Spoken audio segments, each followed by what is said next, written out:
Welcome back, Creeps, Peeps, fam, crew. Today we're looking at 1995's Empire Records.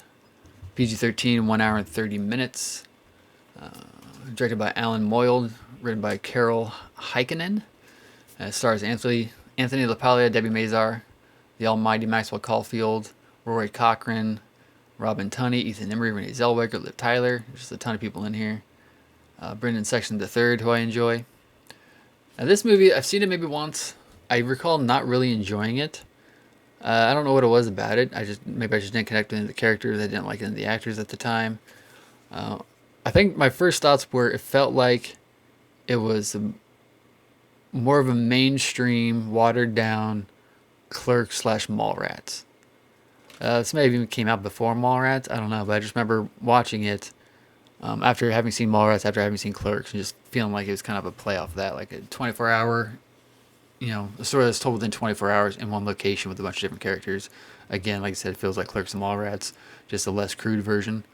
I did pick this up for $1 or $2 at Half Price Books, primarily just to give it a second chance, maybe watch it again and see if I like it more as a 40-year-old as opposed to a 15, 16-year-old when I saw it for the first time. But it's also kind of a piece of Americana from the 90s. There's a lot of people in the 90s who really like this movie. A lot of people my age really like this movie. This, and of course, what's the other one? Dazed and Confused and all that. These kind of very heavily music-based movies. All the Dazed and Confused came out in the 90s. It takes place in the 70s. One thing that's really known about this movie, besides the cast growing up to be like, kind of A-list cast now, Renee Zellweger, of course, Liv Tyler, all these people.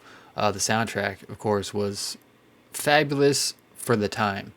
I mean, as it says at the bottom, music of Gin Blossoms, The Cranberries, Edward Collins, Toad the Wet Sprocket, Better Than Ezra, Evan Dando, Ape Hangers. I mean, that's very 90s. Very one-hit wondery 90s. But the Cranberries were fantastic. Rest in peace to the lead singer, Gin Blossoms were great. Toad the Wet Sprocket was great. Better Than Ezra. I didn't really start liking Better Than Ezra till like the 2000s. Even though there's one or two songs like Good, that we'll talk about probably in a different video later on that I really enjoy. But their 2004 or 5 album, I don't even remember what it's called right now, by Better Than Ezra, is fantastic. Like, I remember having like an early download, like copy of it for preview purposes, and I don't know, I just really liked that. What's it called? Before the Robots? Something like that? Sorry, I'm gonna have to look it up real quick.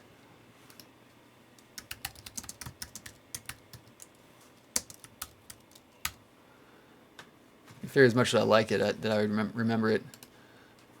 Better Than Ezra had a bunch of kind of one-hit wondery songs, but if you really listen to some of the albums as a whole, some of the stuff's fantastic.